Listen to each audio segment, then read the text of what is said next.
All right, so somebody asked. There it goes. All right, somebody asked about if I do another lesson on walking bass lines. I'd done a little on the blues, walking through a blues, but I decided to do. I was going to do one on rhythm changes, but rhythm changes is almost its own sort of thing. So since the last one of the last lessons I had done was on All the Things You Are, and that tune's all circle of fifths. I thought that's a good tune to walk through because it's got all 2-5-1s, it's got a circle of fifths, it's got this slight key change. So I wrote out 20 different ways to get through the first 8 bars.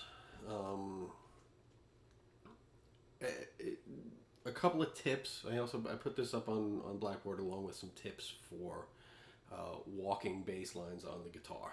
Um, you should try to, when walking bass lines, stick to the lowest 3 strings, the lowest 2 if possible. Why? Because on an electric 4-string bass or an upright bass, right, the G, which would be the equivalent of the 12th fret, the 12th position on the high G string, is this note,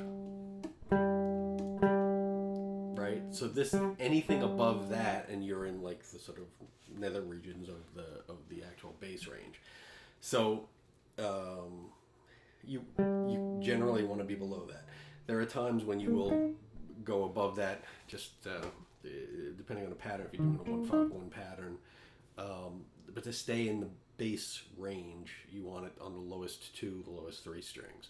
A couple of general principles is to use chord tones on strong beats in 4/4. That means on beats 1 and 3, you want chord tones.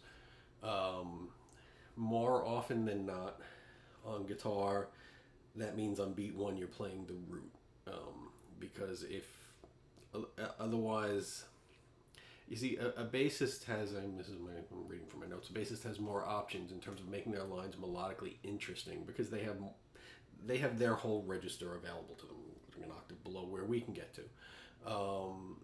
With walking bass on the guitar, you're a little more melodically limited, and it's more about rhythm and texture, having that texture of a walking bass line going.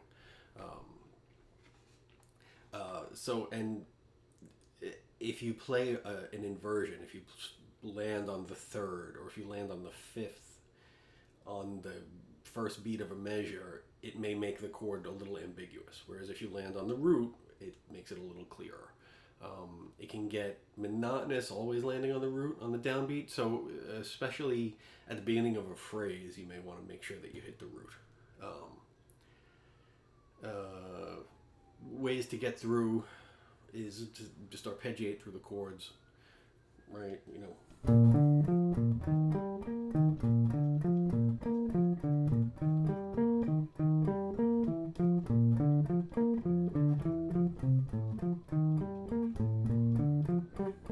Right, just basic arpeggios, or scale wise.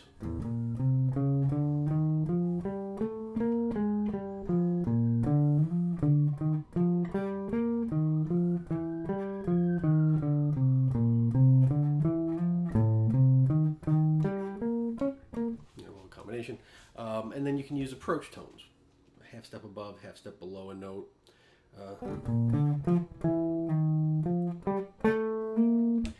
Right,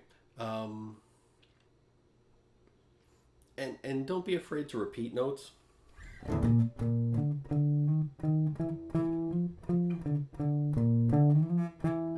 Right, doubling up on a note.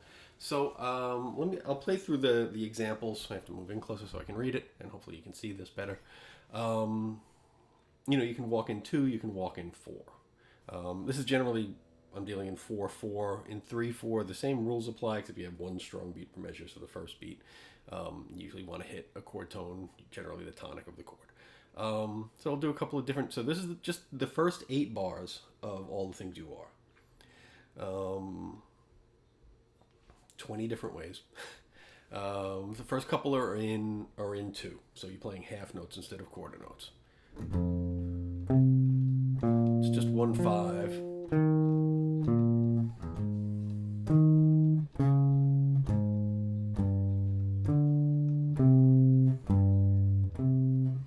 right? So if you had chords,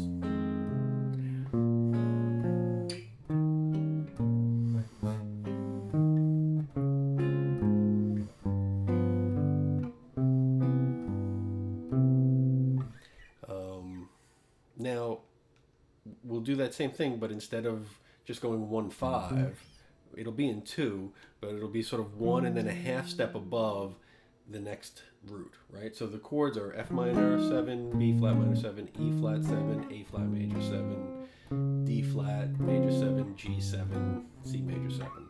So instead of going F, C, which would be the 1-5, we'll go 1, F, B, which is a half step above the B flat, to B flat, E, which is a half step above the E flat 7 chord, E flat, A, half step above the A flat major 7, half step above the D flat, D flat, because you're only going a half step and it's not out of the key, the A flat to the G, D flat to the C.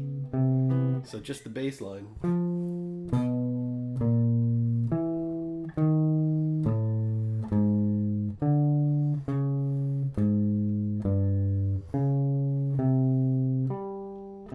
So instead of approaching it just doing the 1-5, it's sort of 1 flat 5 most of the time, but not always.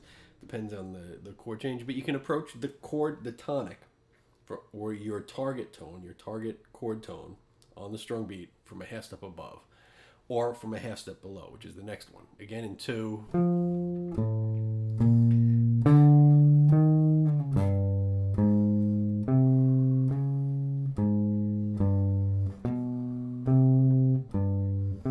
On the examples on Blackboard, I'll put an X over things where I sort of break the pattern that I'm using, because in one spot I don't do the half step below on the D flat to the G.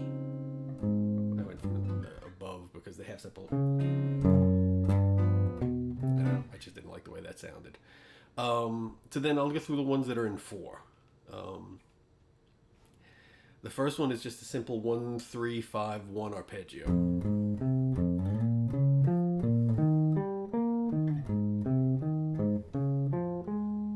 I wrote that out wrong. I should proofread these things before I do the lessons.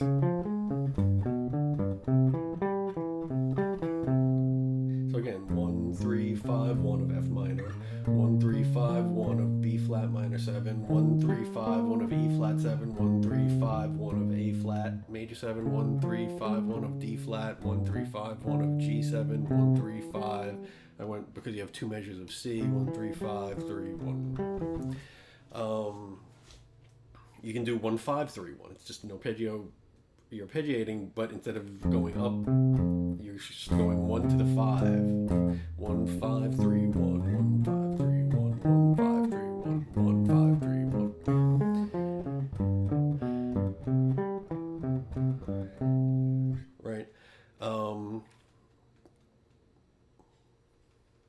Let's see where am I?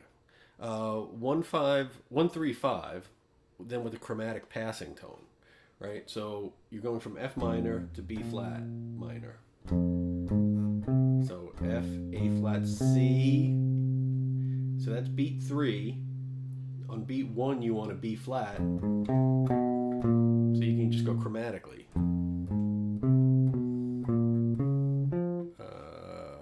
Yes, I'm trying to. I can't read my own.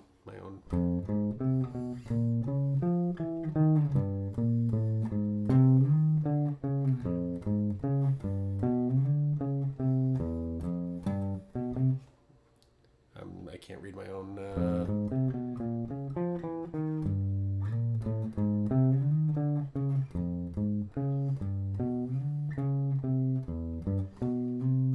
That's what I wrote. But to get from you're going from F to B flat. There are only so many ways to get from F to B flat, right? So, and I gave you 20 of them. How about 1-5-3? So if you go 1-5-3 on beat 3 or on A flat, on beat 1 of the next measure you want B flat. So you can go from that half step below.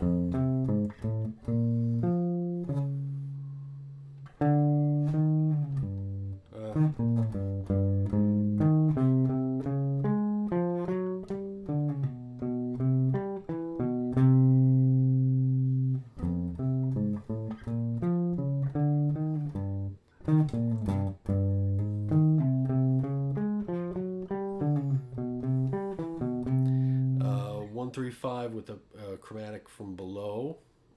Is this the same thing? Oh, 135 instead of 153.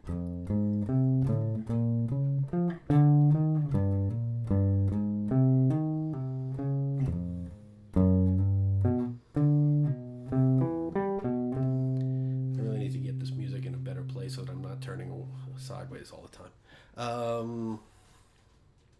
And again, I said don't be afraid of double denotes. Just playing the same note for 2 beats in a row. Just doing 1-5.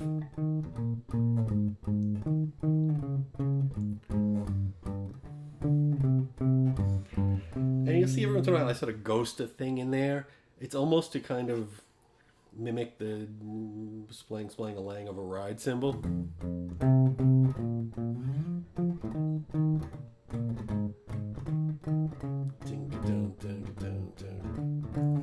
You know, to give it a little rhythmic push. And then with the chromatic. We'll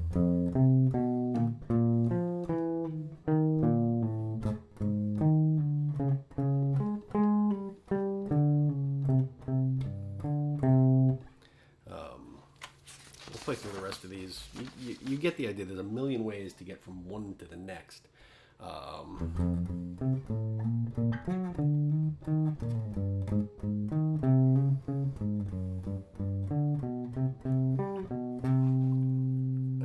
That's like doubling the 1 going to 5 and then chromatic ascent. This is where you may go away from the register of staying on the bottom 2 strings if you're just doing like a 1-5 octave 5.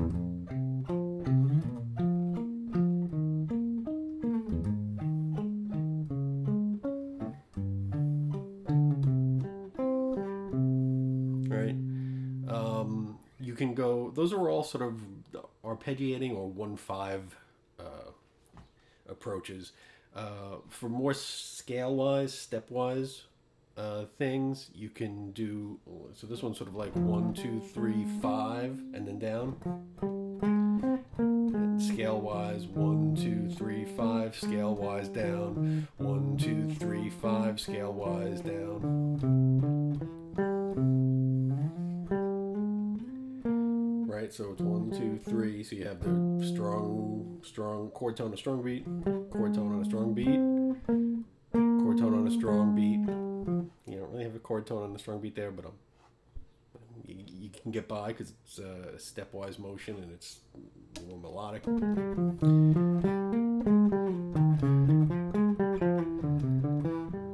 Right, if you start that going down, start from that F going, but go scalar down.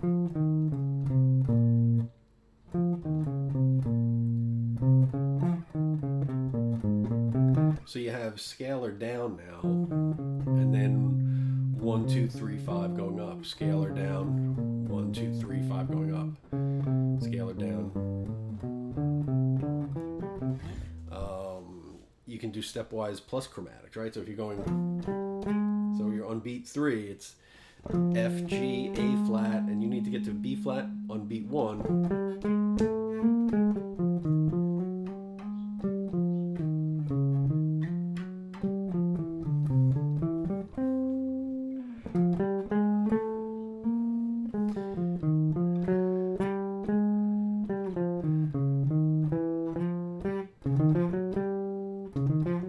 I'm not crazy about that line that I wrote there, but it is what it is.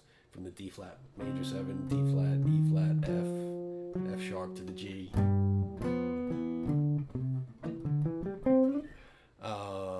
So you're going stepwise plus chromatic. We'll add some stepwise plus chromatic from both directions, kind of a hybrid of the two. Let me see what I have here. Chromatic down, 1, 3, 5, flat 5.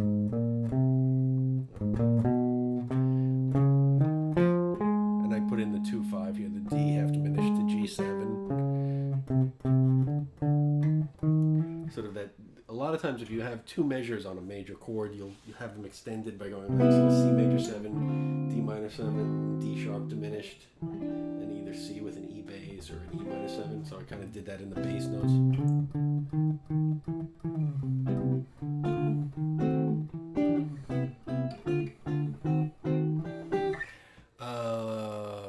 Now you can sort of also circle around a note half step below.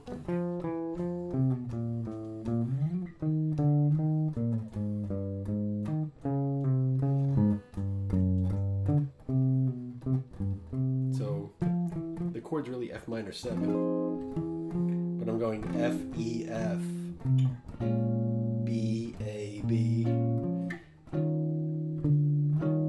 E, D, E flat, D, even though it's an E flat 7 chord. And you can do that with chromatic notes.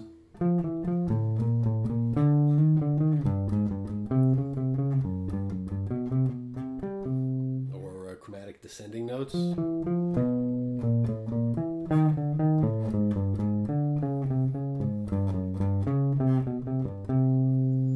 then the last one I wrote was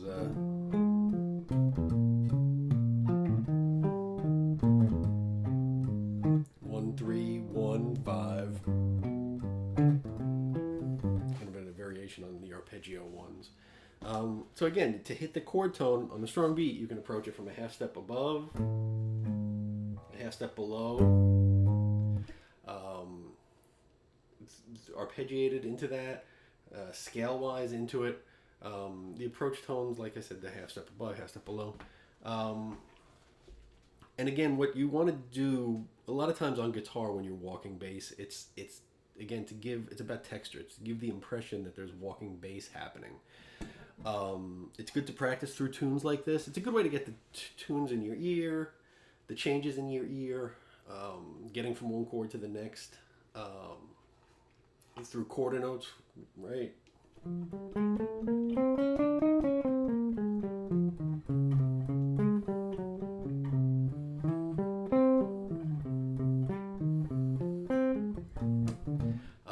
You wouldn't take any one of these approaches through a whole chorus, but it's good to practice. Do 1, 3, 5, 1, 3, 5, 1 through a whole tune, just to get, when you're learning tunes, to get the sound of the changes in your ears. But when you're doing this behind in an actual playing situation, it's about creating the impression of a walking bassist and adding that sort of rhythmic thing to the, just you have that foundational sort of walking bass thing. You can go back and forth between 2 and 4. You can not walk the entire chorus. You're giving the impression that there's a walking bass going on. And then what I would suggest doing is take a tune and write out a chorus. Write out a good chorus, a good reasonably melodic but simple walking bass line chorus. And then really learn it, learn to play it. And then it can be a simple tune too. So we'll take these first 8 bars, since this is stuck in my head right now. And I'll see if I can do this, which I probably will not be able to. What I would suggest is, once you learn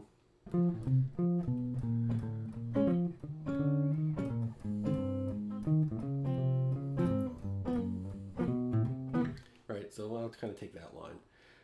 Once you learn the line,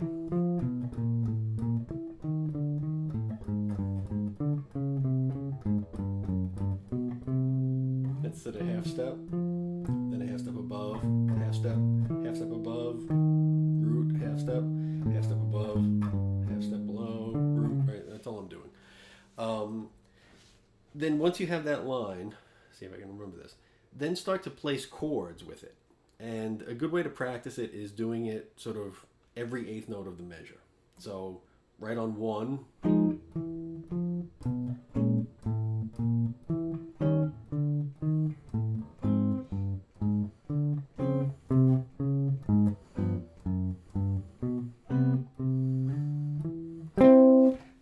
the screen went blank. So right on the 1 of every measure. Then And this is where knowing like those 2-note voicings that I talk about all the time, because all I'm playing is like,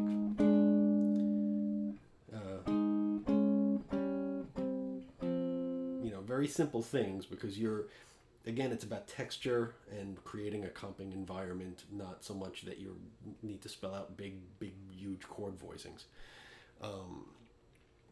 So do that on the one, on the end of one.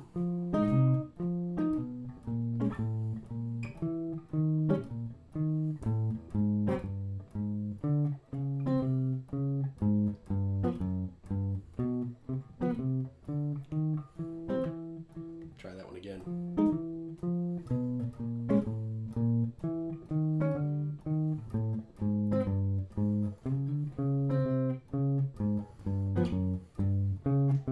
Forgot what bass line I was playing. Do it on 2.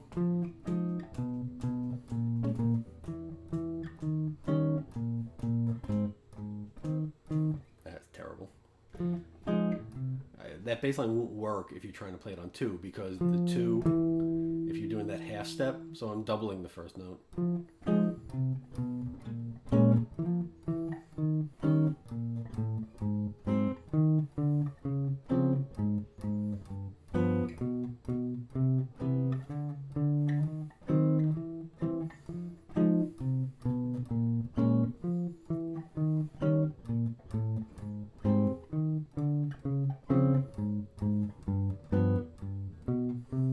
Most of the time when I walk and comp, I comp on the upbeats. So doing it on the downbeats is tricky. Let's see if I can do the end of 2. 1, 2. 1, 2.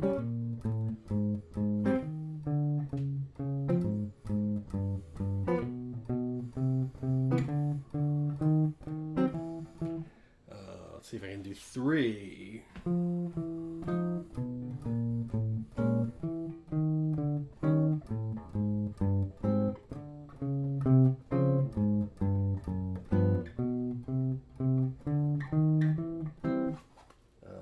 The end of 3.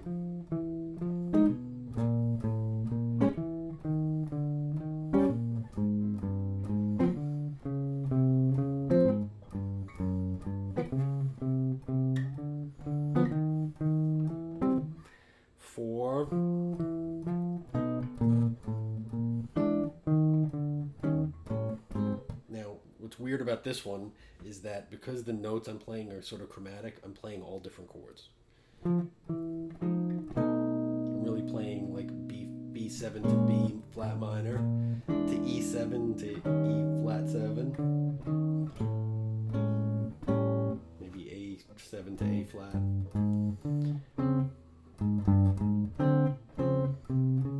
Let's see if I have a better bass line.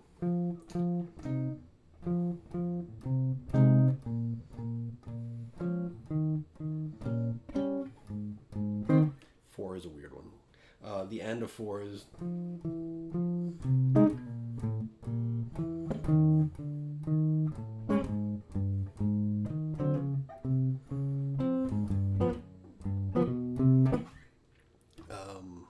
That was terrible too, but you get the idea.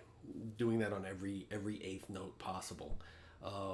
Again, taking a simpler line. The chromatic thing was throwing some roadblocks trying to comp with a chord when I'm playing very clearly non-chord tone on there. If you're doing just 1, 3, 5, it's a little easier.